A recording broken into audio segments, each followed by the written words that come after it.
As the last rays of sunlight faded, we stumbled upon an ancient village hidden deep within the forest.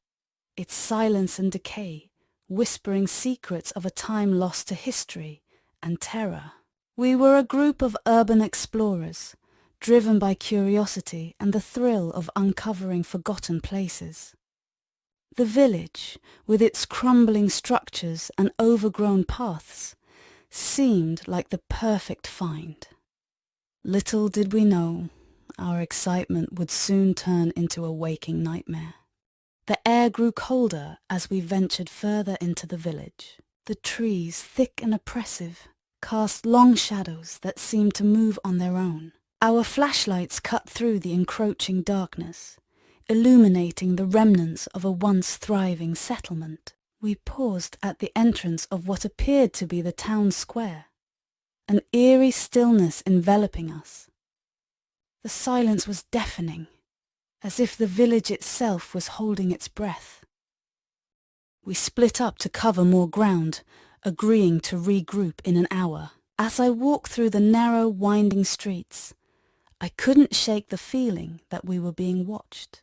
The houses, with their broken windows and sagging roofs, seemed to lean in, their hollow interiors echoing with the whispers of the past. Each step felt like a descent into another era, one where darkness reigned supreme. In one of the larger buildings, likely the village hall, I found remnants of old documents and photographs scattered across the floor. The images, though faded and torn, depicted a community that once thrived here. Families posed proudly in front of their homes, children played in the streets, and gatherings in the square spoke of a close-knit society. Yet something about their expressions unsettled me. Their eyes held a strange, haunting look, as if they knew a terrible secret. My flashlight flickered, casting erratic shadows on the walls. I hurriedly replaced the batteries, my heart pounding. As the light steadied, I noticed a door at the back of the hall, slightly ajar. Curiosity piqued, I pushed it open, revealing a narrow staircase leading down into the darkness. The air grew musty, and a chill ran down my spine. With a deep breath, I descended, my footsteps echoing in the confined space. At the bottom of the stairs, I found myself in a small, dimly lit room. The walls were lined with shelves, filled with ancient books and strange artifacts.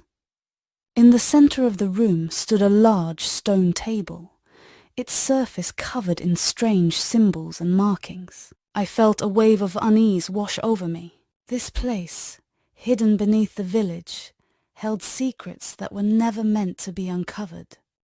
As I examined the symbols on the table, I heard a faint whisper, barely audible but unmistakably there. I froze, straining to hear. The whisper grew louder, more insistent, but I couldn't make out the words. It was as if the very walls were speaking to me.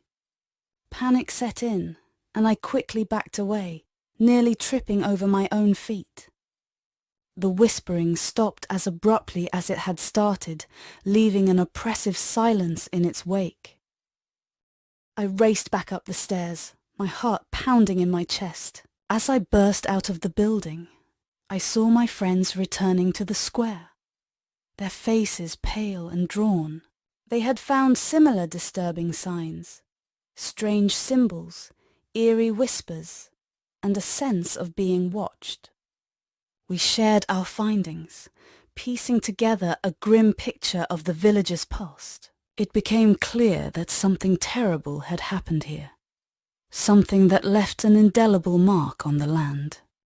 We decided to stick together from that point on, the oppressive atmosphere weighing heavily on us. As we moved through the village, we discovered more unsettling signs. The church, once a place of worship and community, now stood as a testament to despair.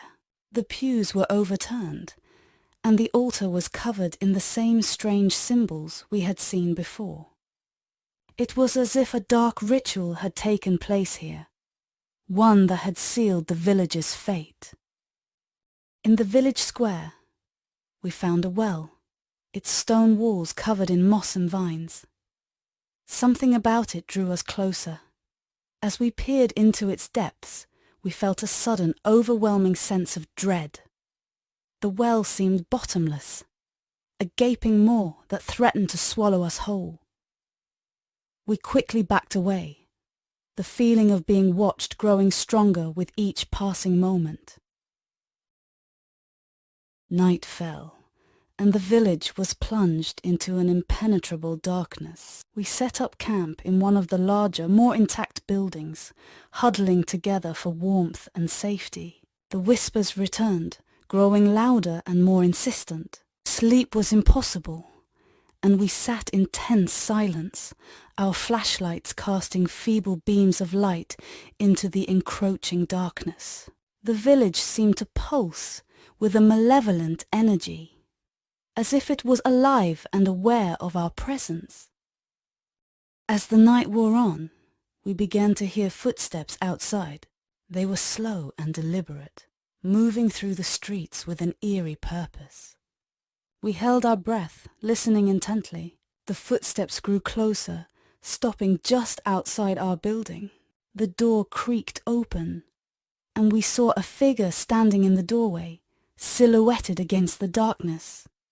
It was an old man, his eyes hollow and vacant, his expression one of utter despair. The old man stepped inside, his movements slow and deliberate. He didn't speak, but his presence filled the room with a palpable sense of dread. He beckoned us to follow him, and unable to resist, we did. He led us through the village, his steps sure and steady, despite the crumbling ground beneath his feet. We followed in a daze, our minds struggling to comprehend the surreal situation. He led us to a small, secluded house on the outskirts of the village.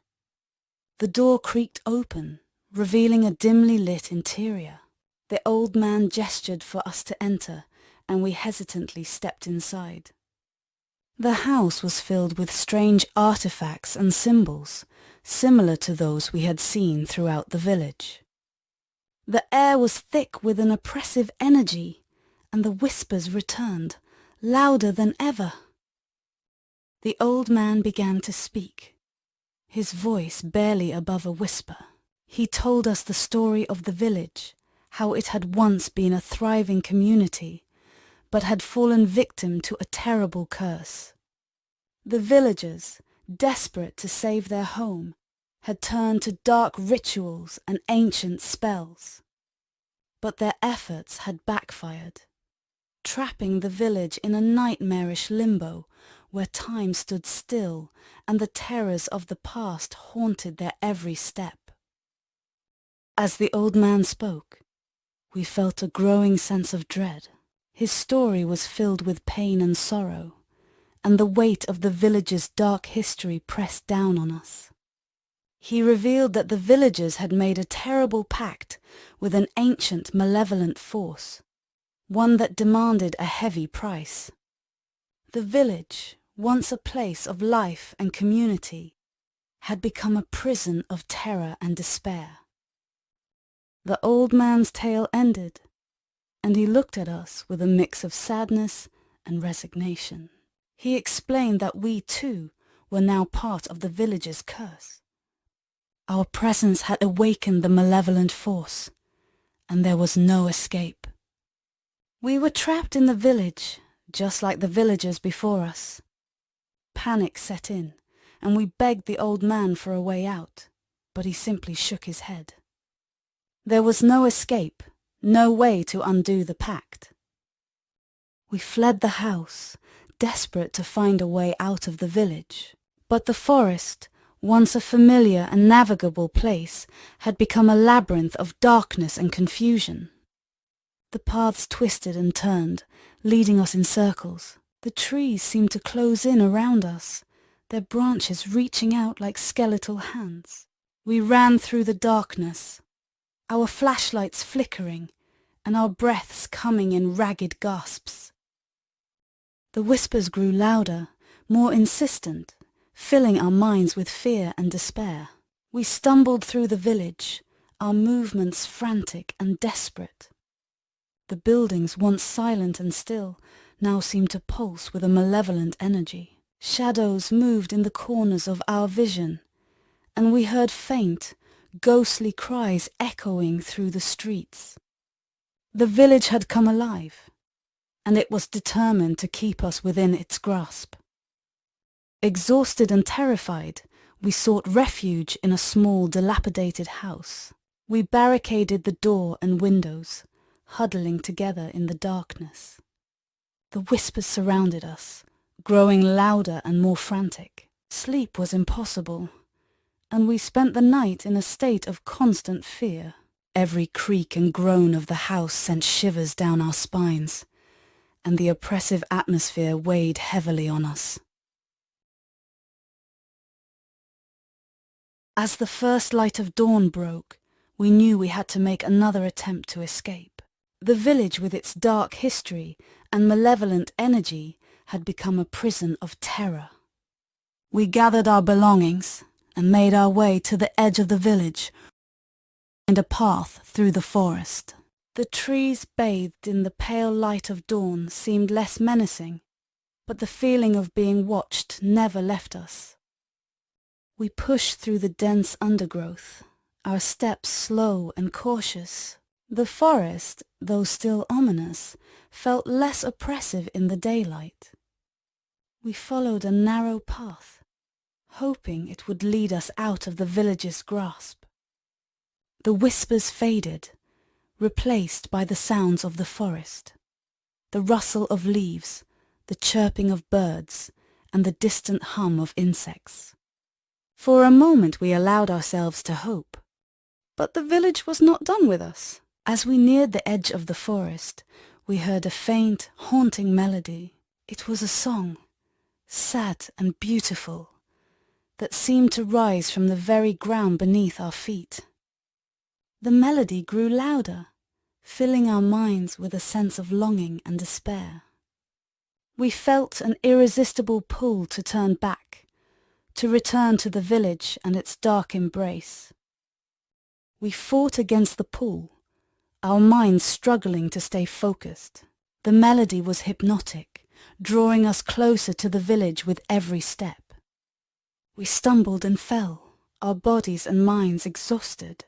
The forest seemed to close in around us, the trees forming a barrier that prevented our escape. The whispers returned, louder and more insistent, filling our minds with fear and despair. In our desperation, we found a small clearing.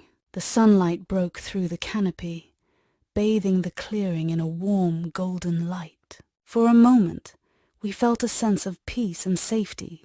We collapsed onto the ground, our bodies shaking with exhaustion and fear. The whispers faded, replaced by the gentle sounds of the forest. We allowed ourselves to hope that we had found a sanctuary, but the peace was short-lived. As we rested, we noticed strange symbols carved into the trees surrounding the clearing. They were similar to the ones we had seen in the village, and their presence filled us with a sense of dread. The whispers returned louder and more frantic. The clearing, once a place of safety, had become a trap. We knew we had to keep moving, to find a way out of the village's grasp. We pushed through the undergrowth, our bodies and minds weary. The forest seemed endless, its paths twisting and turning in ways that defied logic. The whispers grew louder, more insistent, filling our minds with fear and despair. We felt the village's dark presence looming over us, its malevolent energy reaching out to pull us back. The forest, once a place of refuge, had become a prison. As night fell, we found ourselves back in the village. Our efforts to escape had been in vain.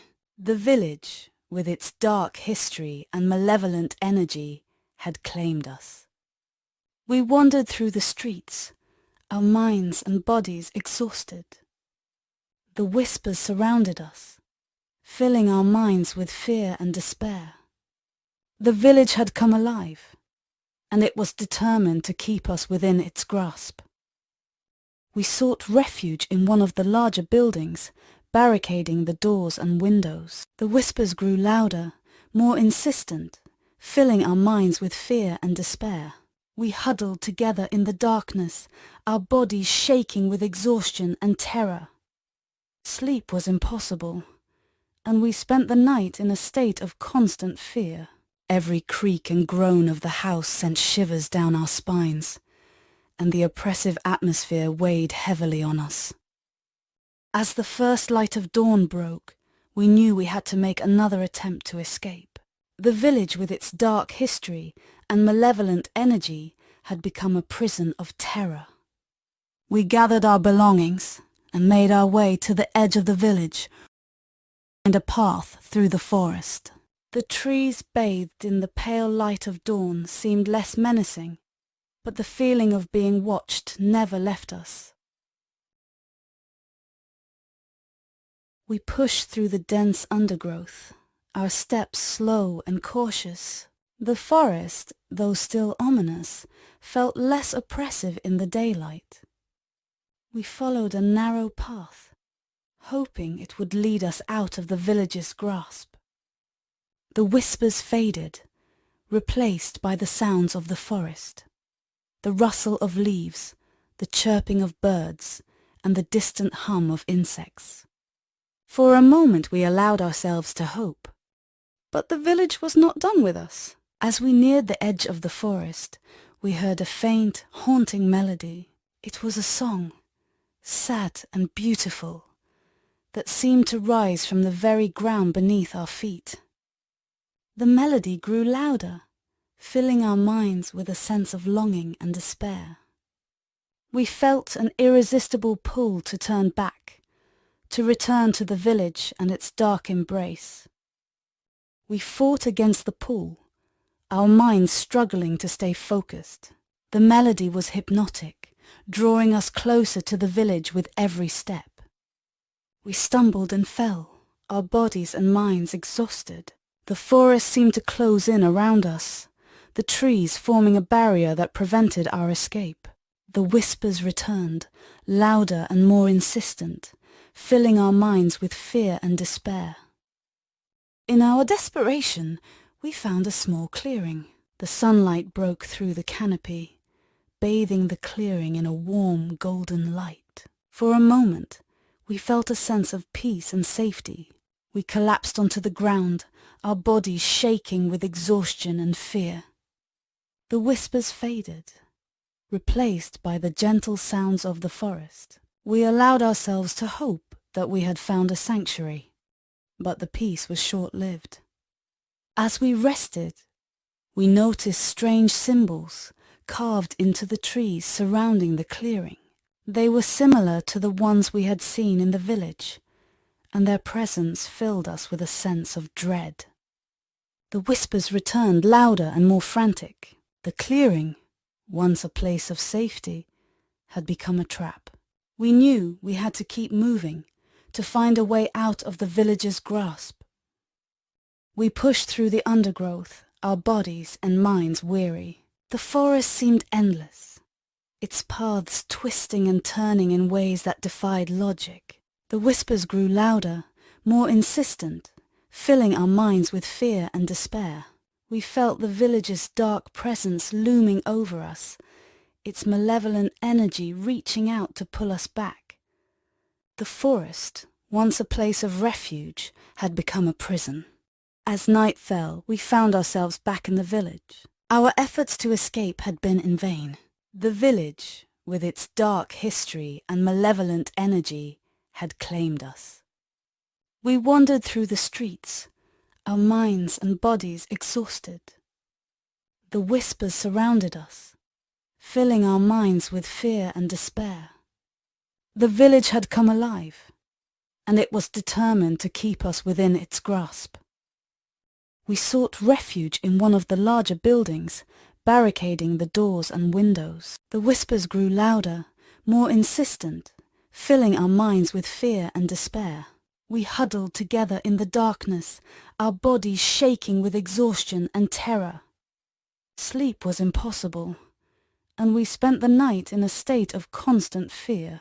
Every creak and groan of the house sent shivers down our spines, and the oppressive atmosphere weighed heavily on us.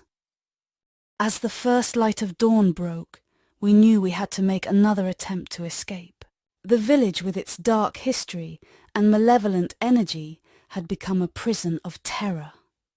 We gathered our belongings and made our way to the edge of the village and a path through the forest. The trees bathed in the pale light of dawn seemed less menacing, but the feeling of being watched never left us.